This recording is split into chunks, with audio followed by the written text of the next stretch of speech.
দিল্লীত বিজেপিৰ বৃহৎ জয় বিধানসভা নিৰ্বাচনত মুখ ঠেকেছা শাসকীয় আপৰ ২৭ বছৰৰ পিছত দিল্লীত চৰকাৰ গঠন কৰিব বিজেপিয়ে চৰকাৰ গঠন কৰাটো এতিয়া নিশ্চিত হৈছে আমি এই মুহূৰ্তত পুনৰ পোনপটীয়া সম্প্ৰচাৰ সংযুক্ত হৈছো দিল্লীৰ পৰা আমাৰ সৈতে আছে প্ৰাঞ্জল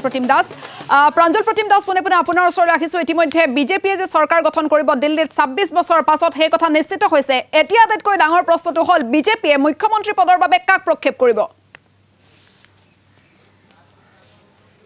নিশ্চয়কৈ আইএছএম খা এই মুহূৰ্তত এইটো সকলোতকৈ ডাঙৰ প্ৰশ্ন যে কোন হ'ব বিজেপিৰ মুখ্যমন্ত্ৰী বিশেষকৈ দিল্লীত প্ৰায় ২৬ বছৰ পিছত শাসনলৈ তেওঁলোক আহিব আৰু ইতিমধ্যেই দিল্লীৰ যি বিধানসভা নিৰ্বাচন আছিল তেওঁলোকে তাত আগতে কোনো ধৰণৰ মুখ্যমন্ত্ৰী পদ বা মুখ্যমন্ত্ৰীৰ তেওঁলোকে ঘোষণা কৰা নাছিল প্ৰাৰ্থীৰূপে আৰু এই মুহূৰ্তত আমি যদি চাওঁ তেনেহ'লে বিজেপিৰ যিগৰাকী সভাপতি দিল্লী বিজেপিৰ বীৰেন্দ্ৰ সঞ্জয় বা তেখেতে এটা কথা উল্লেখ কৰিছে যে বিজেপিৰ পাৰ্টি হাইকমাণ্ডে এই ক্ষেত্ৰত চূড়ান্ত সিদ্ধান্ত বা পাৰ্লিয়ামেণ্টাৰী বোৰ্ডে এই ক্ষেত্ৰত চূড়ান্ত সিদ্ধান্ত গ্ৰহণ কৰিব কিন্তু কেইবাটাও নাম চৰ্চাত আছে তাৰ ভিতৰত অৰবিন্দ কেজৰিৱালক প্ৰায় ৪,০০০ ভোটত পৰাভূত কৰা পাৰভেজ ভাৰ্মা তেখেতৰ নামটো সকলোতকৈ নিউ দিল্লী কনষ্টিটুৱেঞ্চিৰ পৰা যিগৰাকী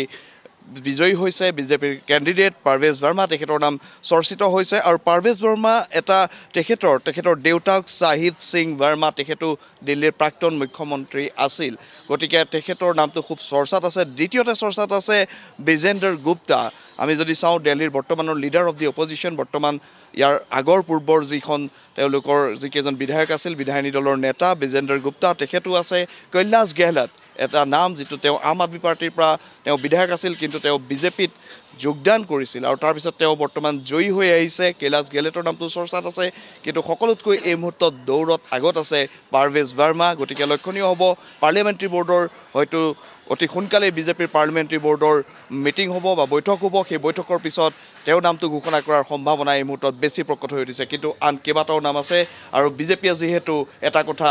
সদায় চৰ্চাত থাকে যে বিজেপিৰ মুখ্যমন্ত্ৰী কোন হ'ব সেই কথাটো একেবাৰে অন্তিম মুহূৰ্ততে গম পোৱা যায় গতিকে যদি শেষ মুহূৰ্তত বা লাষ্ট মিনিট চেঞ্জ বুলি কোৱা হয় তাত নতুন মুখ যদি আহে তাতো কিন্তু আচৰিত হ'বলগীয়া নিশ্চয়কৈ প্ৰাঞ্জল প্ৰতিম দাস আপোনাক এই মুহূৰ্তত ধন্যবাদ জ্ঞাপন কৰিছোঁ